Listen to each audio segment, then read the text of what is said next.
Brian Scott Fitzgerald.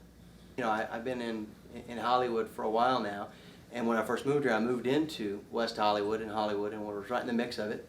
I wanted to do my networking and been trying to get out toward the beach since I got here, and finally moved and relocated here in Manhattan Beach, and just love it. It feels more like Texas. You got real, characters. You got people that are sincere. You got some good people that live here in what they call South Bay, which is Manhattan Beach.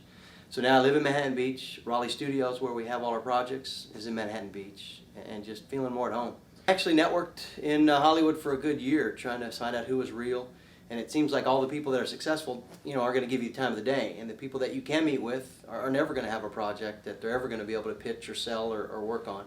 And then, by hook or crook or by luck, I actually ran into Edmund at Dragion Media. And him and I hit it off because he's from the South. So a Louisiana boy and a Texas boy kind of hit it off and figured, what the heck, we'll go after this system on our own and try to compete and take our little chunk of it. So he already had some space here in Raleigh Studios.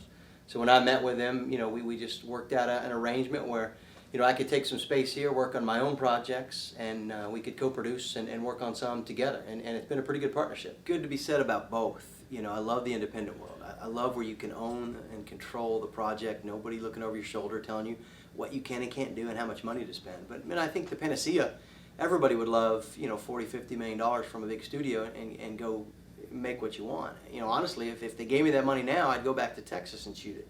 It can't hurt. We've been on Raleigh Studios for a little while here in Manhattan Beach. There's actually already a lot of shows that you see on the air, from CSI Miami to Boston Legal to the new 90210. You don't have the distribution, or you can't get it, you're not going to be able to sell your product. You're not going to get your product out there to the people that need to see it and the people that are buying it. So whether it's pay-per-view, whether it's video on demand, whether it's buying clips on the internet, whether it's selling the whole DVD, selling broadcast rights, domestically and internationally, you got to understand all those markets. Without the subsidies, Hollywood is definitely missing the boat. They're losing a lot of projects, whether it's broadcast, TV, film, to other states, other countries even. And again, I'm not that political. I'm actually just more disappointed that these are the best two people that the conventions could give us. I'm more in awe and excited about, the less expensive technology to be able to make and tell a story.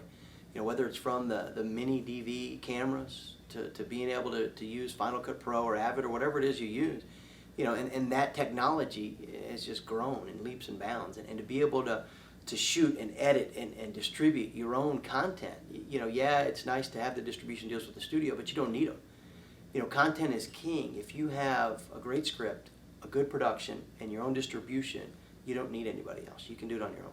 I think an exciting project, on any one of these projects we're working on, is a behind the scenes of it, almost a making of a reality show, or what goes on at a production company. What is the real Hollywood, but not from the actor standpoint, but from the production standpoint. So what goes on from generating ideas, to raising cash, to shooting, to editing, to finding the distribution deals. What's actual day in the life like. I'm here to stay. This is the most passionate I've been about anything, and so I'm here to make movies, make films, make TV shows, to be in the entertainment business for a while. Brian Scott Fitzgerald.